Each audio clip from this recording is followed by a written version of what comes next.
Now, why would you believe a guy with a history replete with lies, dishonesty, and contradictions? We'll find out Tuesday when disgraced former FBI Director James Comey's book, A Higher Loyalty, Truth, Lies, and Leadership, hits the stands. Truth, lies, and leadership? Really? Talk about an oxymoron, Jim. You're the ultimate liar. You lied on multiple occasions to multiple people, including Congress under oath, and that's a crime. Truth? You refused to follow the law, causing both Republicans and Democrats to call for your head. And leadership?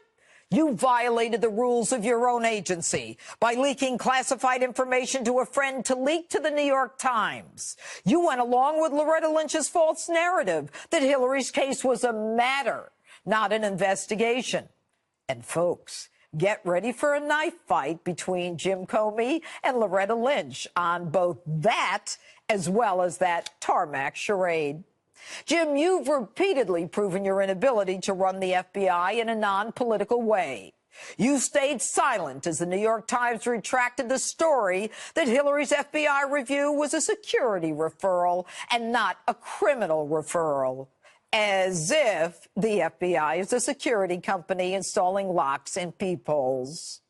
You say the president is unethical, while you turned a well-respected agency into a haven of organized criminal conspirators at the top echelon. Your book, Jim, isn't about leadership. It's about butt-kissing. Like when you were struck by the way Barack Obama could see and evaluate a variety of angles and complicated issues, his insight and ability to connect with an audience. Yeah, right, Jim. Barack's really bright.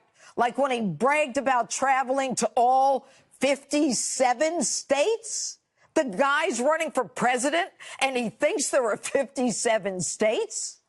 And the person you most admired in government? James Clapper, another outrageous liar who swore under oath before Congress that the NSA doesn't surveil Americans, then, in an obvious display of lying, shifts his eyes and his body and says, well, not wittingly. Jim, your book is as petty, unprofessional, and illegitimate as a Stormy Daniels resume reel. Now, you actually talk about the size of the president's hands, whether he used tanning goggles in a tanning booth, and whether his hair is real.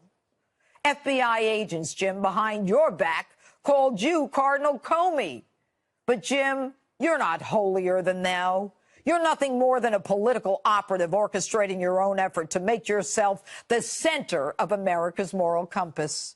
Beginning with your two-step, the one that you and your friend Bob Mueller, then FBI director, who at your request brought in the FBI agents to make sure the Secret Service didn't block your dramatic entrance at John Ashcroft's hospital bedside, claiming that you were willing to resign if the Attorney General didn't follow your suggestion. But enough about you. Let's read the book's excerpts. Now, you claim the president, sitting at his desk in the Oval Office, was a king sitting on a throne. A king because there was a block of wood between you and the president. Hey, Jim, did you ever appear before a judge? Jim, you say the president was concerned when you presented him with your fake dossier, alleging the president had prostitutes peeing on him in Moscow, and then you tear Melania down. How could your wife think there's a 1% chance you were with prostitutes peeing on each other in Moscow? I'm a flawed human being, but there's literally zero chance that my wife would think that was true. I'm happy for you, Jim, that your wife, Patrice, would never think that of you. But then again, Jim, Patrice was never actually presented with a fake dossier by the director of the FBI, who parenthetically knew it wasn't true. And the president didn't just bring it up in conversation. You're the one who went to talk to the president to inform him of what you knew at the time was not verified. The whole thing was a charade. And when you were asked by Stephanopoulos... But did he have a right to know that? That had been financed by his political opponents? I don't know the answer to that. You don't know the answer? And of course, just to hit the president a little more and to get a great headline, you say this. But I don't know whether the current president of the United States was with prostitutes peeing on each other in Moscow in 2013. It's possible, but I don't know. Jim, it's possible. And it's possible Martians were in that room peeing on the prostitutes, too. Maybe we should start a new investigation. Are Martians colluding with the prostitutes to make the president look bad? And when you ridicule the president, asking you whether he looked like a guy who needed hookers, your answer? Sir, I'm not saying that we credit this. I'm not saying we believe it. But, Jim, you don't credit it? You don't believe it? Jim, you're a liar. This is the dossier that you presented to a FISA court judge, and you admit you told the president you couldn't credit it when you said you couldn't believe it, and yet you seek a warrant from a judge based on this fake dossier. Were you lying before the judge, or were you lying in the book? And while we're at it, Jim, your explanation for announcing Hillary's renewed investigation? You claim it was because you told Congress that if new information were to come to light, you would tell them. Jim, you could have told them without a televised press conference. You could have called two men into a room with you and told them. And, Jim, I thought politics didn't enter any of your decisions. And yet you have the chutzpah to claim that none of your decisions were based on politics. But from your own book, you say, quote, when I thought she was going to win, meaning Hillary, I didn't want a tainted president. But you know what, Jim? Neither claim is true. Everyone in law enforcement knows that you reopened the Hillary Clinton case because the NYPD and the New York FBI field office were going to out you for protecting her yet again by not reopening the case. Anyway, the ultimate proof that you didn't want to indict her is not only the exoneration memo you wrote 6 weeks and 17 witnesses before she was interviewed, but knowing that she had classified information on her emails, which you swore under oath was true, not asking her this question. Hillary, did you have classified information on your emails? If she said yes, that's a crime. If she said no, she lied, and that's a crime. And by the way, we'll talk for a minute about your career at the FBI. How many cases did you screw up? The Boston bombers, the Fort Hood massacre, the Orlando Pulse nightclub shooting, the San Bernardino massacre, the attacks of 9/11. You were involved in all of them. Come on, Jim. Your self-serving statements about a crying Chuck Schumer thanking you for your Hillary decision, and you on the verge of tears after Obama told you how great you are. Come on. Your self-absorbed memoir is all about you. You're a pompous, egotistical, patronizing, condescending, holier-than-thou political operative trying to redeem your reputation and cash in on lies, which is the opposite of truth and leadership. Your book is about a higher loyalty to none other than you yourself. And that's my open. The Comey book adds to a long list of reasons to question the integrity of the former FBI director, but according to Democratic Congressman Jim Himes of Connecticut, how dare you question people in authority? In fact, says Congressman Himes, you will burn in hell for doing that. Watch. The idea that this man is dishonest, and remember, this is all part and parcel of the attempt that the White House is making to besmirch Robert Mueller, a decorated war hero. That's what is happening here. So yes, let's have that conversation about whether Jim Comey made the right move in talking about the Hillary Clinton thing, but people will rot in hell for besmirching the reputation, the integrity, and the professional history of these two men. So if you're a war hero, nobody can criticize you. Better tell Ollie North that. I don't think he benefited from that standard. Joel Payne worked as an advertising director at Hillary Clinton's presidential campaign and joins us tonight. So, Joel, just as a general matter, do you think you burn in hell if you criticize people in authority? Oh, no, I don't think so. And listen, I think the big issue here is whether the president has the moral authority to call Jim Comey a liar. I mean, let's be honest. The president has a pretty checkered history when it comes to being honest and telling the truth. Well, but luckily we don't have to rely on the president for that, and the president's views are immaterial from my perspective. As an American citizen, I'm really concerned that someone who ran the most powerful law enforcement agency probably in the world, outside of China anyway, with the power to kill people, is so transparently partisan and political. Even if he were on my side, I would be troubled by that. You're not?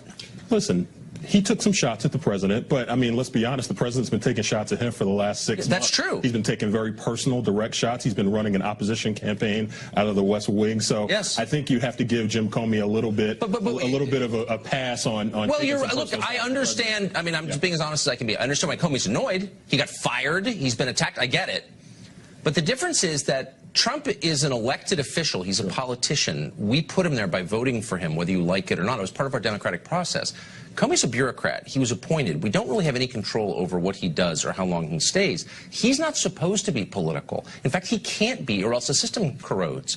What he's doing hurts the FBI and the country. You don't think that? No, not really. I think what hurts the FBI and the country is the president running an opposition campaign against the FBI from the Oval Office for going on a year now. I think that's what hurts it. Comey, McCabe, he doesn't even like his current FBI director that he handpicked, Chris Wray. He's got problems with him. Why does the president seem to have a problem with anyone who wants to hold him accountable? Well, Rod Rosenstein, his guy. Jeff Sessions, his guy, all holding him accountable. Look, what I care about is equal treatment under the law for all American citizens, me, you, everyone.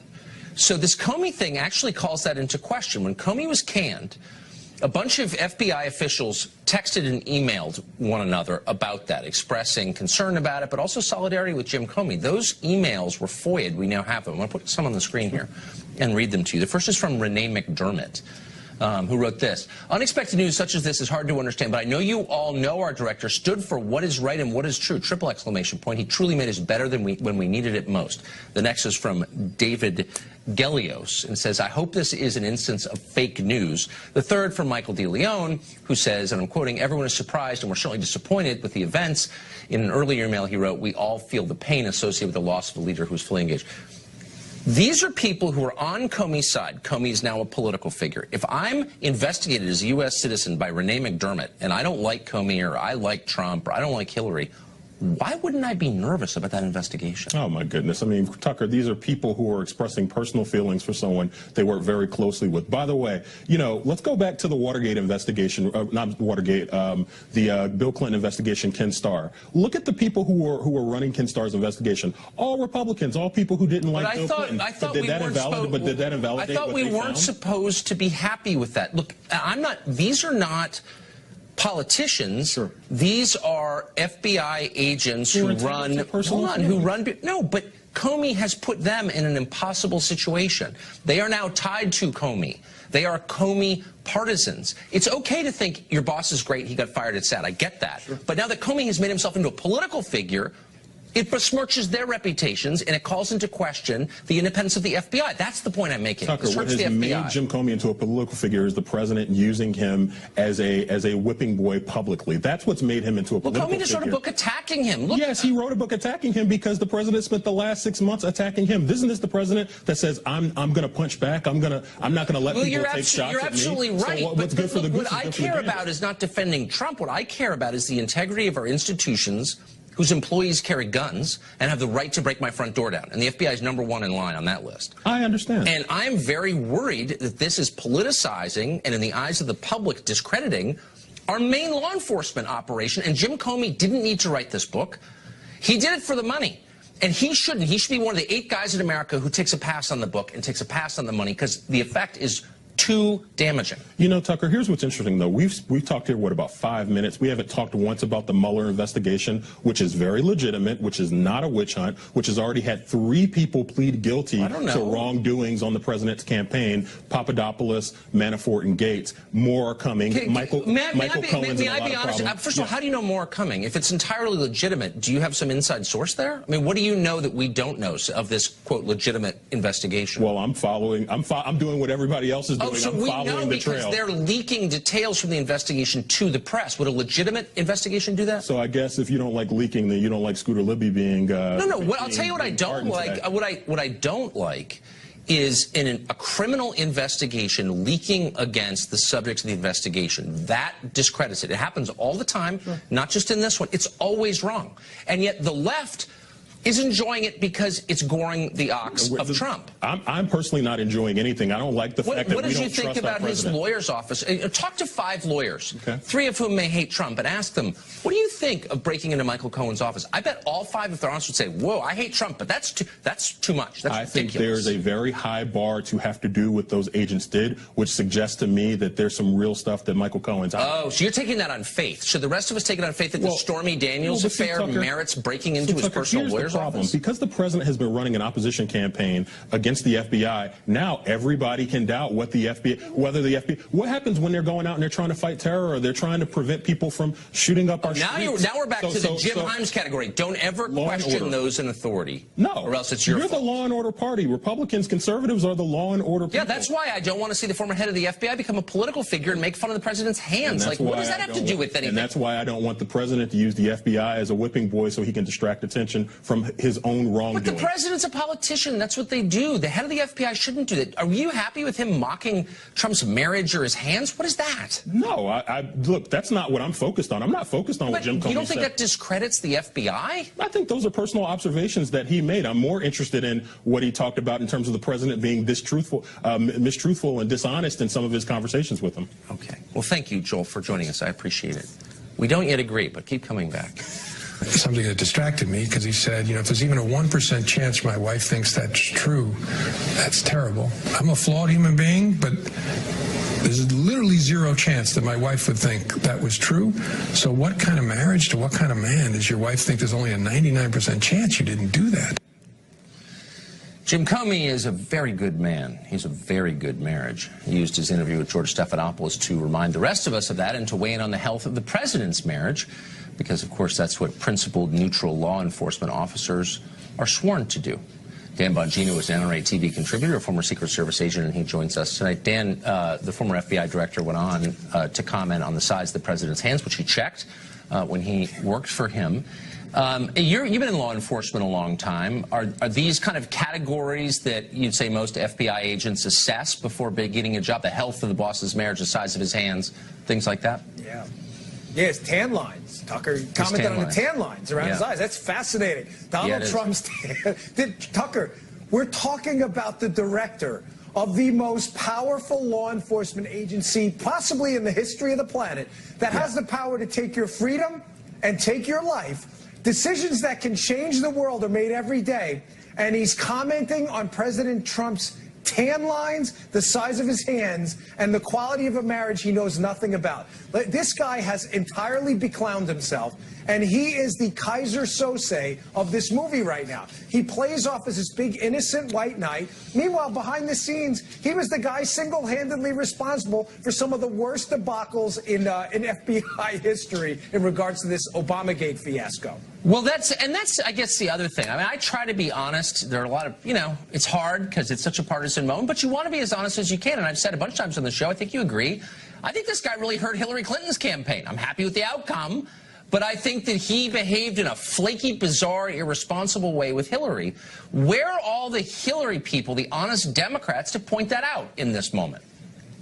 Tucker, politics has clouded this entire conversation. I think that's crystal clear. The case against Jim Comey is a clear one. What you said is entirely accurate. Let me just remind people what happened with Jim Comey. These are his own words. They're still on YouTube for you all to see. When Jim Comey was brought up to the Hill and was questioned about the quarterly briefings he was supposed to give Congress as per practice and protocol about sensitive CI investigations. Gee, you think maybe spying on Trump was sensitive? And when he was asked why he didn't notify Congress for almost a year, these were quarterly briefings, meaning for the liberals every 3 months, he said, well, we didn't notify you because of the sensitivity of the matter. Tucker, that's the whole point of congressional oversight and a system of checks and balances. That he thought he was running a rogue agency, Jim Comey. The case against him is crystal clear. I know. And it's what a shame to see it reduced to Trump attacks Comey, Comey attacks Trump. I mean, there are irreplaceable principles at stake here, not having nothing to do with Comey or Trump, but having to do with the ability of citizens to trust law enforcement. Tucker, the president of the United States, at the time president-elect and a candidate, was spied on by his opposition political. That's not in question. The mechanics of how it happened, we can argue. Jim Comey was the FBI director when that happened, and the information they used to do it has been debunked by every single credible person that looked at it. Is that being lost in this whole story? I mean, it's embarrassing. Lot in the news. Obviously, the media are going absolutely apoplectic over the new James Comey book, which is supposedly filled with bombshells. There's only one problem. There are no bombshells in former FBI Director James Comey's new book. Other revelations in the James Comey book include this one. This is just, what a self-serving sad sack James Comey is. My goodness. Okay, this is a legit quote from the book.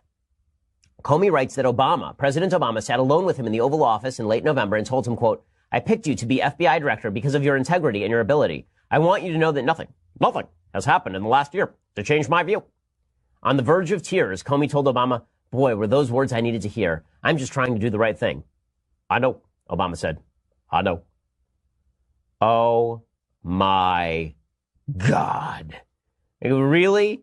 Really? You seeing that? Oh, well, Obama said that I'm a good guy. He said I'm a good guy. I almost cried when he said I was a good guy. Blech. Okay, other things that are hilarious in this book. So apparently, Comey says in the book that when he revealed late in the election, right, 10 days before the election, that Hillary Clinton, they were reopening the email investigation because Hillary's emails were found on the computer of the accused child pornographer, Anthony Weiner, that when that happened, Comey considered the polling data, or he might have considered the polling data. He thought Hillary was so far ahead, it won't matter if I reveal this stuff now. But if he had thought that the election was really close, maybe he would have held it till after the election. Yeah, this is really a guy who's just full on credible. I have to say, he is playing one of the great scams I have ever seen. I mean, this is a usual suspect level scam. Right? This is the Sting level scam. It's an amazing scam. How good is this scam? James Comey may have cost Hillary Clinton the election. Right? James Comey and his late breaking news in the election might have cost Hillary Clinton the presidency. And now the only people who love him are the people who voted for Hillary Clinton. That is an unbelievable scam. I mean, boy, oh boy, if I could have thought of that one. Cost Hillary the election and then turn on Trump and get all of the people who hated you to buy your book and declare you the most honest man in politics. What a beautiful scam that is. So apparently he also said in the book that as a prosecutor, he used to tell juries trying to evaluate a witness that you can't cherry pick. You can't say things like he's saying that's about Trump. I like these things he said, but on this, he's a dirty, rotten liar. You got to take it all together. So you got to wrap Trump up into a ball and then take it all at face value. Okay, then why didn't you do that with Hillary Clinton? Why did you pick and choose which facts you were to go over about Hillary Clinton? Why is that a thing? By the way, there is a serious question as to whether James Comey has violated his FBI review rules, right? He's actually, there are prohibited disclosures by the FBI. FBI employees shall not disclose information that relates to the substantive merits of any ongoing or open investigation or case. So, you know, all of this said, James Comey may still be in violation of law. So we'll have to see how all of that shakes out. Well, President Trump has now responded to James Comey, and it is indeed hilarious. So here's President Trump's response. He tweeted out a couple of things about James Comey. And if you just think that America, you know, somehow we ended up in the alternative reality where Biff actually used the sports book to bet on games and then married Marty McFly's mom, and somehow we ended up in that timeline, you would not be wrong. Because, I mean, this is a real thing that is happening right now today, okay? The President of the United States tweeted this out. First of all, you have the former FBI director accusing the President of the United States of possibly having been peed on by Russian prostitutes, even though he has no evidence of it, and then jabbering ridiculously about the President's hand size. And then you got the President. So the President's sitting around the Oval Office, and Mr. President, just look, Comey's imploding. Okay, just let him implode. It's fine. Everything's good. Just stop. But no, President Trump has to sound. So here's what the President wrote. Pretty fantastic. James Comey is a proven leaker and liar. Virtually everyone in Washington thought he should be fired for the terrible job he did until he was, in fact, fired. He leaked classified information for which he should be prosecuted. He lied to Congress under oath. He is a weak and then he continues, untruthful slimeball who was, as time has proven, a terrible director of the FBI. His handling of the crooked Hillary Clinton case, capital C, and the events surrounding it will go down as one of the worst botched jobs of history. It was my great honor to fire James Comey. Boom, roasted. Okay, he didn't actually say boom, roasted, but he probably should have, because, I mean, come on. First of all, slimeball, untruthful slimeball is pretty good. Slimeball and P-tape is going to be a fantastic morning show somewhere. It's going to be like, welcome to the morning show with Slimeball and P-tape. It's just, this is our politics now. Joining us now, former Speaker of the House, Newt Gingrich. I don't know the extent to which you're following this interview and book as we now do our deep dive into it. He is the single. I can't believe this guy was ever the FBI director in terms of the pettiness of everything that he's talking about and discussing in this book, and the way, talking about the president, suntanning and the size of his hands and everything else. This is the FBI director, sir. Well, first of all, I like Chris Wallace's comment that it was so bitchy he didn't want to pay any attention to it. It's true. Not mine. But I think you missed the greatest irony of this entire interview. Mm-hmm. Remember who's doing the interviewing. This is Bill Clinton's press secretary. Yeah. Now, if you wanted to have somebody who was totally appropriate to raise questions about relations with females, etc., who could be better than Bill Clinton's press secretary? I can't deny any of that. To be a neutral newsman. The idea that we're at this point, here's the most damning thing in my mind, is we now know, even though Rod Rosenstein, the DOJ, the FBI have been stonewalling in terms of handing over documents, we now know that the FISA court application, they lied to the judges. They never verified and corroborated what was in this dossier, this foreign national put together that Hillary paid for. And not only that, they didn't inform the judges that, in fact, it was not just a footnote. It may have political implications. She paid for it. They knew she paid for it. So to me, he's actually damned himself in this interview. Well, Comey has spent so much time damning himself. I really like the Republican National Committee put together a new site called lioncomey.com. And they have on there the video of, I think, 8 or 9 different Democratic leaders all condemning Comey in the most fierce language. And you look at that and you think, if every American saw that segment, they'd immediately understand this is a guy who is totally self-absorbed. He is deeply offended that he was fired. He is going to get even. And he is throwing the kitchen sink. And it tells you how sick, I think it tells you how sick the system is, that this was the director of the Federal Bureau of Investigation. I mean, this is the most petty, mean-spirited, dishonest person to show up like this. It's astonishing. It literally shatters. I predict that the longer he's interviewed, the weaker he's going to look, and the more people are going to shrug him off as kind of pathetic. I think that's all happening, and there is no real big bombshell in the book that anybody has really gleaned from this thing yet. Although, except for, I think nothing that at least advances his cause, which was always, it seems, to get Donald Trump, and he doesn't even really try to hide his utter contempt for the president. I mean, that takes my breath away. Well, one of his lines was that Trump was sort of sitting on the throne. I reread it 3 times to realize he's sitting behind the presidential desk in the Oval Office. Yeah. Now, I've been in the Oval Office with a lot of different presidents, and I've had a number of them sit behind the desk. It never occurred to me that was a throne.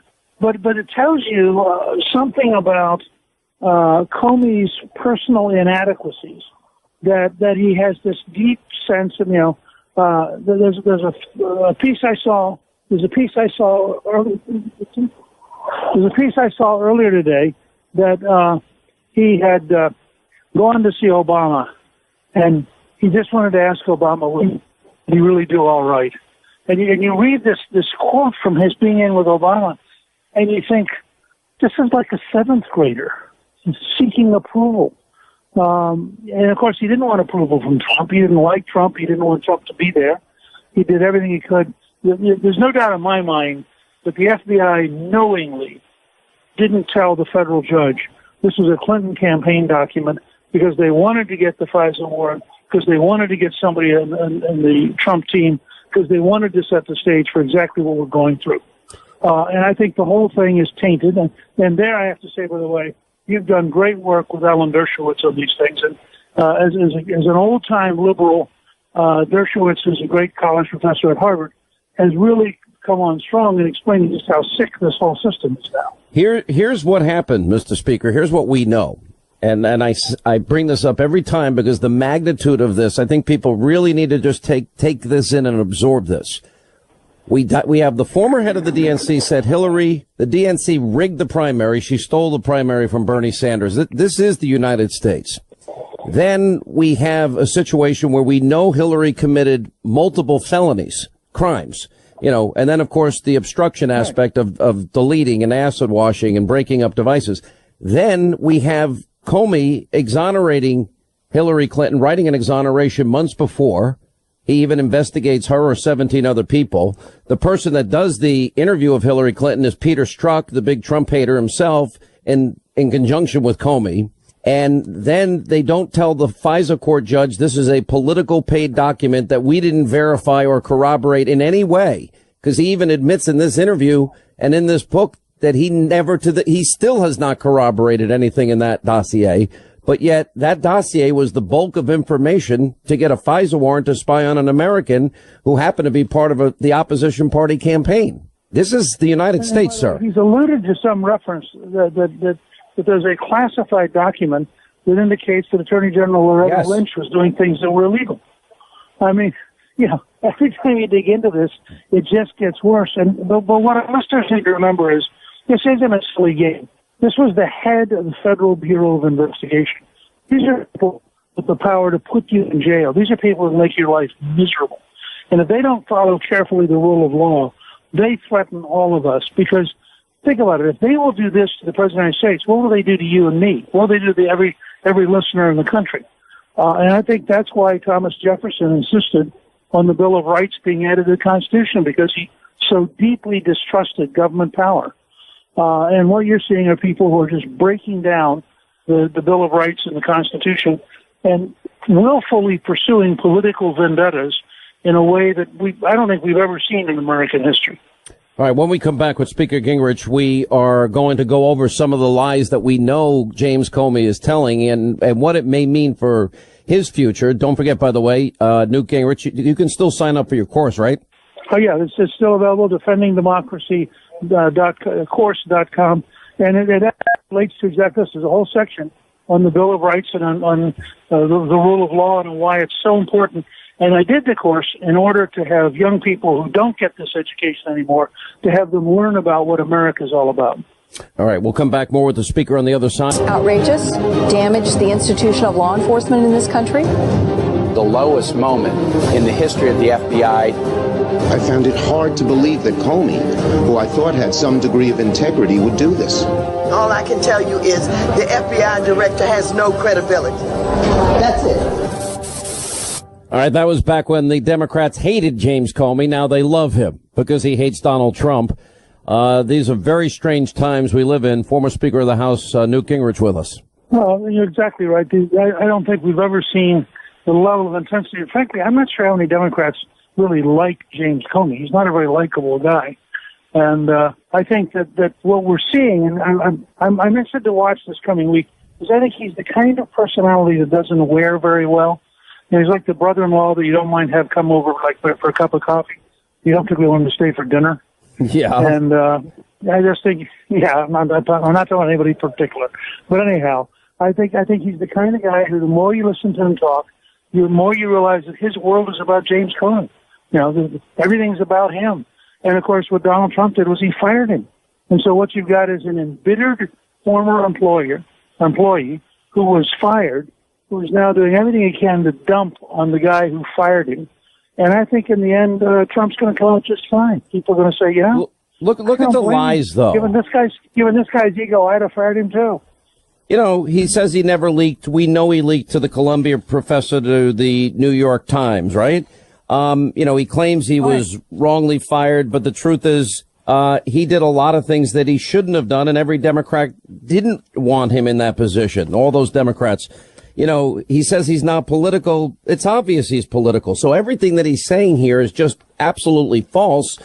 And yet in all of this book, I don't see anything. The idea that Donald Trump said, hey, listen, I want you to prove this dossier false, especially this salacious nonsense. And he acts like that is a puzzling question, because even if there's 1% that my wife thinks that could be true, I don't want her to believe that. It seems that Donald Trump's reaction is normal. Look, here's a simple test where Rod Rosenstein is frankly cheating the whole country.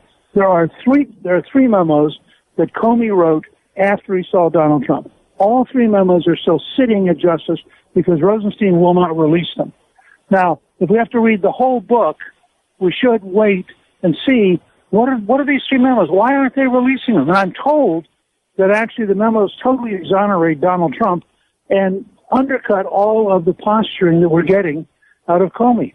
Yeah. Oh, I think we need 1.2 million documents that we're waiting for. We also have the IG report that we're waiting for and so much more.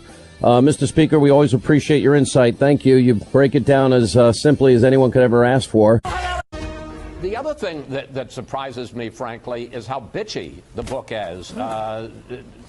Comey goes out of his way to say the president isn't as tall as he thought he was. He checked out the size of his hands the first time they shook hands. One could argue that by getting into the kind of political food fight that James Comey has done more damage to his own reputation than he has to President Trump's.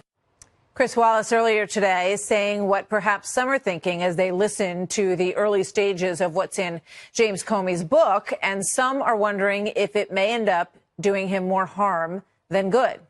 Did you tell him that the Steele dossier had been financed by his political opponents? No, I didn't even think I used the term Steele dossier. I just talked about additional material. But did he have a right to know that? That had been financed by his political opponents? I don't know the answer to that. Interesting. That's just one of the many things that fired FBI Director James Comey said in his first interview about his time with President Trump. Now, in a new National Review column by Jim Garrity titled Comey the Celebrity, several former agents speak out who were once defenders of the now ousted FBI director, saying that his new high-profile persona is not necessarily what is expected of an FBI director. My next guest is one of those, Michael German, former FBI special agent and a fellow at the Brennan Center for Justice. Michael, good to see you. Thanks for coming in tonight. Interesting piece.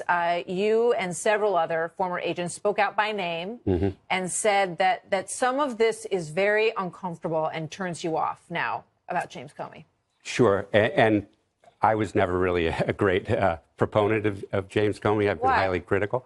Well, I look at the FBI's authorities and how they have expanded since 9/11 and how they're used against the most vulnerable populations who don't have access to high-priced attorneys. So it's interesting to see how now that these authorities are being used against the powerful, how they're taking a second look. And I'm hoping this will lead to eventually a broader look at the FBI's authorities and how we can ensure that they are only targeting people who they actually have reason to believe are engaging in criminal activity. So the president obviously is not happy with James Comey. Here's a tweet that he put out there today. James Comey is a proven leaker and liar. Virtually everyone in Washington thought he should be fired for the terrible job that he did until he was in fact fired. He leaked classified information for which he should be prosecuted. He lied to Congress under oath. He is weak and an untruthful slimeball, the president called him, who was, as time has proven, a terrible director of the FBI. His handling of the crooked Hillary Clinton case and the events surrounding it will go down as one of the worst botched jobs in history. It was my great honor to fire James Comey, says the president. What do you make of that? Well, I think neither one of them are doing themselves any favors with their public comments about something that's under criminal investigation, with Comey as a witness and Trump as a potential subject. So it's really interesting. The FBI prides itself on being objective finders of fact. We don't have opinions. We find the facts and we present them in an objective manner. So anything that tends to undermine that, and particularly there are strong rules against FBI officials talking about information that the FBI collects. Yeah, just let me stop you for a second. What did you think about the fact that James Comey sat in front of Congress and said, well, I took notes on my meeting that I had with President Trump where he claimed that he asked him for a loyalty pledge. I wrote all that down on my computer, which I assume was an FBI computer, but then I leaked it to a friend of mine who I wanted to send it out to the press because I wanted there to be a special counsel to investigate. It's certainly highly problematic, his behavior both during the election in regard to Hillary Clinton and afterwards. And I don't think there has been an explanation for why he did what he did. If indeed he thought there was something criminal in these meetings, he should have written that memo to the file, but he never should have been meeting with the president alone anyway. I mean, one of the first things you learn as an FBI agent is you never have a meeting with anyone alone, witness, subject, target. You know, you always want to make sure that there's at least one other person who can verify your interpretation of what happened. So there's certainly a lot to explain here. You know, fortunately, there are two investigations going, not just the Mueller investigation, but the IG investigation, which also has made some news this evening. So there's an opportunity to learn more, but I think, you know, it was a missed opportunity with the book to look into how it was the FBI missed the fact that the Russian government was meddling in our election during the election. Good question. Michael German, thank you very much. Good to see you. Great Hope you to come see back. You Okay. too.